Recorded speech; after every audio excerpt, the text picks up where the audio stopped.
We are back, and like we do every Monday, we check in with Dan Smith from Vail Mountain Rescue. We're going to let you know about their recent adventures. And Dan, sounds like a rather quiet week, only one mission. Compared to previous weeks, yes, very quiet. We had one. It was on Monday, and it was a gentleman who broke his leg snowmobiling up on Shrine Pass. And he was actually in Summit County, but Summit Mountain Rescue was tied up on an avalanche call, so they asked us to take it, and a couple of our guys and some civilians that were up there. I think powder hounds were up there. Got him out, got him in the ambulance, got him down.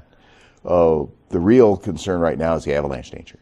It moved from considerable to high from yesterday to today.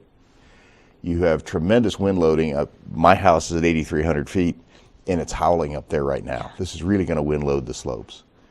These large dumps put a lot of weight on slopes that are a little bit weak. They have layers in them, whether it's hoarfrost layers or TG layers down at the bottom, that are going to break. And the more weight you put on them, eventually they're going to break. Are you going to be on them when they break?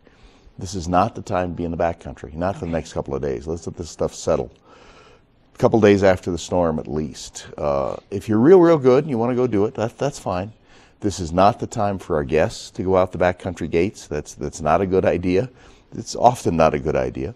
But it's especially not a good idea in these snow conditions. It's going to be kind of dangerous out there. Okay. Yes, and that's the thing, is you really have to study the history of the snow, and you can do that by, of course, digging a snow pit. Yep. And it's amazing to see the different layers. You can almost tell, like, okay, that was the storm we had over MLK weekend, and this was in December. You can see those. Go do it in your layers. yard. They just dig a pit in your yard, and you'll see the layers. And when you can find a layer and go, and the snow blows out of it, that's a weak layer. And that's a layer that if you stress it, if there's a shallow spot in it, you go around a rock, and on the lower side of that rock it's thinner, you're going to break it loose and it's going to go. The wind slabs may be rather thin, but they have a tendency to pull layers from below. You could get a fairly significant avalanche real fast. Okay. And the problem with avalanches is we're not there to save you. The people there to save you are the people you are skiing with. So make sure that you're skiing with people who have good gear and who know what to do if you get caught. Yeah.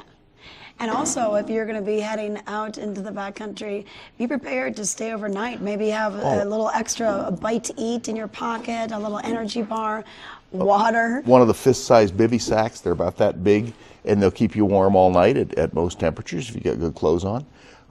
Having a shovel, a beacon, and a probe, of course, if you're out. That shovel is good to dig people out of an avalanche. It's also good to dig a pit or a cave to get in if you get trapped out. Nobody plans on being trapped out overnight, yet we have mission after mission after mission where people are out overnight. Yeah. So it does happen, and you have to be prepared for it. Okay. All right. Yes. And let people know where you're going, when you expect to All return. the usual stuff. Never do anything alone. Yeah. We've had so many incidents this year of people being hurt or in one case killed because they did something alone. You don't do things alone. It's lonely. It's emphasis on the word alone.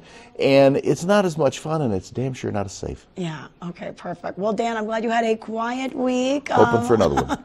I'm sure it won't last very long. Never does. Okay, all right. Dan with Vail Mountain Rescue. It's an all-volunteer run organization. They're dispatched from the Sheriff's Department. We're going to learn more about how they operate and how their operating expenses are being raised right now. They're at a big fundraising campaign. We'll let you know more about that with Friends of Mountain Rescue. We're going to take it over to Mark Sassy. He's going to give us details on this winter storm that's throughout Colorado.